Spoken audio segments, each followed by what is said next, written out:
nasa isang madilim na sulok. Ewan ko ba kung bakit sa libo-libong babaeng nandoon, wala pang isang minuto na hulog na ang loob ko sa'yo.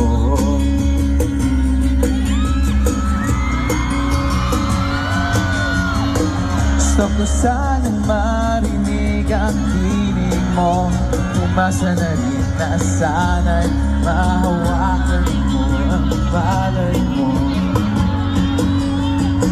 Gusto ko sanang